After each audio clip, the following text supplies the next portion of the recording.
अहिंसा तीर्थ प्रणेता, अहिंसा तीर्थ प्रणेता, जय जय हो भारत गौरव, राष्ट्र संत प्रमुख सागर। स्वर्णिम स्वर्ण जयंती का अवसर ये महान है, मिलकर हम मनाएंगे, गुरुवर देश की शान है, प्रमुख सागर। जय हो गुरुवर, प्रमुख सागर।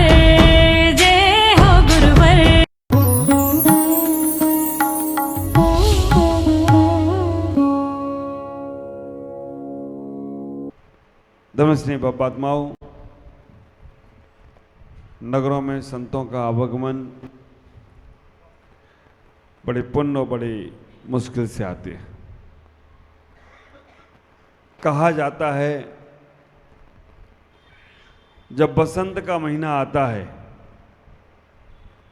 बसंत ऋतु आती है, कहते हैं कि बसंत आता है तो प्रकृति मुस्कुराती है, और संतों का आवागमन हो जाए तो हमारी संस्कृति मुस्कुरा जाए तो कोई आश्चर्य की बात नहीं।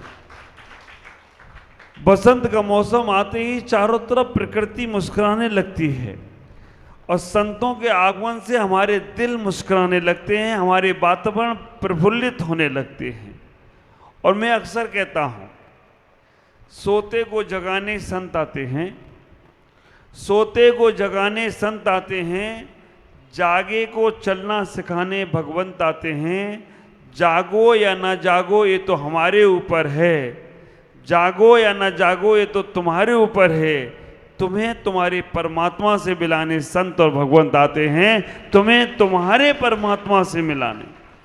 इस शब्द को समझना, मंदिर के परमात्मा से मिलना बहुत आसान है, मंदिर में भगवान बैठे उनसे मिलना बहुत आसान है, मंदिर में ठाकुर जी की पूजा पाठ करना बहुत आसान है, नगर में आए संतों से मिलना भी आसान है, ग्रंथों को पढ़ना भी आसान है, लेकिन अपने अंदर बैठे महात्मा को समझना बहुत मुश्किल है। अपने अंदर बैठे परमात्मा का दर्शन करना, अपने अंदर बैठे ग्रंथ को समझना, अपने अंदर रहे महात्मा को समझना मुश्किल है।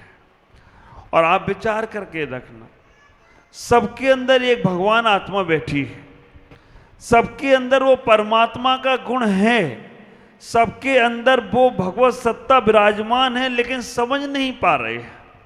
और जब तक नहीं समझ पा रहे हैं तब तक हम दुनिया को ही समझते रहेंगे। एक बार अपनी उस परम सत्ता को तुमने समझने का प्रयास किया, एक बार अपनी महत्ता को समझने का प्रयास किया, एक बार अपने आप को समझने का प्रयास किया, मैं गारंटी से कहता हूं, एक बार तुम अपने आप को पढ़ लो, सारी दुनिया तुम्हें पढ़ने लगे तो कोई आश्चर्य की बात नहीं होगी। एक बार अपने आप को समझ लो। कैसे समझोगे? तुमने अपना नाम फलाना फलाना लिख लिया है, बस इससे तुम्हारी समझ अपने आप की समझ नहीं पैदा होगी। तुम्हें अपने आप को समझने के लिए अपने आप तक लौटना पड़ेगा। बाहर की यात्रा बहुत बार हुई है, साया बनकर सब साथ चले इसके भरोसे मत रहना, साया बनकर सब साथ चले इसके भरोसे मत रहना, अपने भी कल अपने रहें इसके भरोसे मत रहना। सूर्य के मंदिर सफर पर प्रतिदिन चलना पड़ता है, बैठे बैठे दिन बदलें इसके भरोसे मत रहना, बैठे बैठे दिन बदलें इसके भरोसे मत रहना। चलना पड़ेगा, दो जगह चलने की हैं, एक बाहर की यात्रा है और एक अंतरंग की यात्रा है। बाहर की यात्रा पदार्थ दिलाती है, बाहर की यात्रा वैभव दिलाता है, बाहर की यात्रा पदार्थों से परिचय कराता है, और अंदर की यात्रा परमार्थ दिलाने का प्रयास करता है। आप ख्याल करके रखना, बाहर के लिए बहुत सारे दरवाजे, जहां से चाहो तो बाहर की यात्रा शुरू कर सकते हो, लेकिन अंदर की यात्रा तुम्हारी मौन से प्रारंभ होगी। दुनिया से जुड़ना है तो फोन की आवश्यकता है, दुनिया से जुड़ना है तो फोन की आवश्यकता है, और अपने आप से जुड़ना है तो मौन की आवश्यकता है। फोन पे बात करोगे तो बिल आएगा, और मौन से बात करोगे तो दिल आएगा।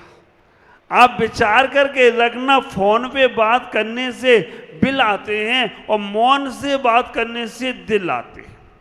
हमारे जीवन में जितना बाहर की यात्रा हमारी चल रही है वो सारी भटकाव की यात्रा है, क्योंकि बाहर में हमने, किसी ने बच्चों में सुख खोज रखा है, किसी ने परिवार में सुख खोज रखा है, किसी ने टीवी में सुख खोज रखा है, किसी ने बीवी में सुख खोज रखा है, किसी ने काम में सुख खोज रखा है। बाहर की यात्रा में छोटे छोटे सुख आपने सब जगह खोजे हैं, और हकीकत में देखा जाए तो वो सुख नहीं है, वो सुखावास है। अच्छा लगता है जब तुम्हारा बेटा तुम्हें बोलता है पापा, है ना। आजकल तो पापा बोलना बंद कर दिया है, आजकल क्या बोलते हैं, डैड, मतलब पहले से गया, बाद में तो बाद में जाएगा, पहले ही गया, डैड बोली, हेलो डैड, और तुम्हें अच्छा लगता है डैड बोल रहा है, और मालूम भी है कि यही बेटा तुम्हारे अंतिम क्रियाकांड में अग्नि लगाने वाला है। अंतिम तक पहुंचेगा कि नहीं पहुंचेगा मालूम नहीं। आप विचार करो, हम बाहर की यात्रा में इतने सुख संपन्नता को देखने का प्रयास कर रहे हैं जिसके कारण से हम अपने आप को समझ नहीं पा रहे। बाहर की यात्रा तुम्हें लखपति बनाने का प्रयास करेगी, करोड़पति बनाएगी, अरबपति बनाएगी, खरबपति बना सकती है। बाहर की यात्रा तुम्हें अरबपति खरबपति बना सकती है, लेकिन एक बार अंतर की यात्रा चले गए तो अनंतपति बन जाओ तो कोई आश्चर्य की बात नहीं है। अनंतपति का मतलब है संपूर्ण विश्व तुम्हारे अंदर है, संपूर्ण विश्व की शक्तियां तुम्हारे पास है। हम छोटा छोटा त्याग करने की कोशिश करें। अभी हमको लगता है कि हम दिन भर खाते हैं, दिन भर पीते हैं, दिन भर, अगर हमसे कुछ छूट गया तो हमारा क्या होगा। आप विचार करो, दिगंबर साधु यहाँ बैठे हैं, 24 घंटे में कितने बार भोजन करते हैं। शाम को थोड़ा पानी वानी लेते होंगे, नहीं लेते ना। आप विचार करना, 24 घंटे में एक बार भोजन, और उसी समय पानी, दोबारा एक बूंद भी पानी नहीं लेते हैं। कितनी भी गर्मी पड़ती हो, कितना भी कुछ हो जाए। कल बाबूजी ने हमसे पूछ लिया, महाराज पैर में फफूंदी तो पड़ गए होंगे, इतनी दूर चलकर आए हो, गरम गरम में चल के आए हो। मैंने बाबूजी से कहा, बाबूजी अभी पैर साफ हो जाए ना तो चेहरे से ज्यादा पैर चमकते हैं हमारे। आप विचार करके रखना, चेहरे से ज्यादा पैरों में चमक है। क्यों? त्याग का महत्व है। आपको अगर अंतर की यात्रा करना है, अपनी शक्ति को पहचानना है, तुम्हारे पास कितनी शक्ति है। वैभव में शक्ति नहीं है, खाने पीने से शक्ति नहीं है, त्याग करने से शक्ति है। और जैन धर्म इस बात को कहता है कि जिस आदमी ने जितना त्याग किया है वो आदमी उतना ऊपर उठते चला गया है। ख्याल करके रखना, जिसने बाहर संपदा को छोड़ा है वो बाहर में बड़ा है, और जिसने अंतरंग से छोड़ा है वो अंतरंग में बड़ा है। कैसे? ख्याल करो, आप इतना ही सोचने का प्रयास करना कि अगर आप समुद्र से यात्रा कर रहे हैं, समुद्र से यात्रा करने के लिए एक व्यक्ति निकला। संत ने कहा कि भाई तुम समुद्र में यात्रा करने जा रहे हो, बहुत सारे पीपे लेकर जा रहे हो, सब में धन भर के लाओगे, विदेश यात्रा पे जा रहे हो, लेकिन एक काम करना, 1-2 पीपे खाली लेके आ जाना। विदेश गया, खूब धन कमाया, खूब दौलत कमाई, इतना धन दौलत कमाया उसने सारे पीपे भर लिए।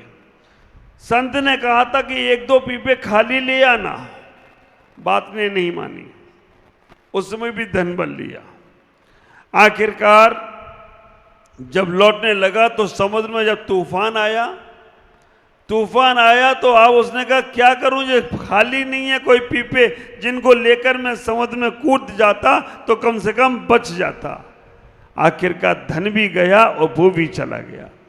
तो जीवन में जब हमें अपने अंतरंग में जाना है, तो बाह्य के वैभव से बचकर थोड़ा अंतरंग के वैभव को जानने का प्रयास करो। जितना तुम अपने अंदर त्याग की भावना लाओगे, जितना अपने अंदर छोड़ने की भावना लाओगे, जितना अपने अंदर नियम और संकल्पों को लाने की भावना लाओगे, उतना तुम्हारा अंदर का वैभव तुम्हें समझ में आएगा। ख्याल करो, हम इतना ही जीवन में सोचने का प्रयास करें। हम दिन भर भोजन करते हैं, दिन भर पानी पीते हैं, रात का तो हम छोड़ सकते हैं। आप विचार करना, रात का भी अगर हमने अपने जीवन में भोजन का त्याग कर दिया, 1 वर्ष तक रात्रि भोजन छोड़ने वालों को 6 महीने के उपवास का फल प्राप्त होता है। 1 वर्ष तक 6 रात्रि भोजन नहीं करेंगे, 6 महीने के उपवास का फल प्राप्त होता है। पानी को जैन धर्म ही नहीं, हर धर्मों में इस बात को कहा गया है, और आजकल तो डॉक्टर कहने लगे पानी को छान कर पीना। तुम्हारे घर में एक्वागार्ड लगा होगा ना, पानी छन के आता है? नहीं आता है, छन्ना लगा रखा होगा। एक्वागार्ड लगाने के लिए डॉक्टर बोलने लगे पानी को छान कर पीना। एक सिद्धांत है, हमें अपने इष्ट के दर्शन करना, ये सिद्धांत है। इन सिद्धांतों का हमें अपने जीवन में पालन करना चाहिए। आजकल डॉक्टर भी कहने लगे सोने के 6 घंटे पहले भोजन कर लेना। अगर भोजन कर कर सो गए तो दांतों का काम आंत को करना पड़ेगा, और फिर किडनी का वजन पड़ेगा, तो फिर तुम्हारा भोजन नहीं पचेगा तो तुम्हें व्यवस्था खराब होगी। ये वैज्ञानिक धर्म है।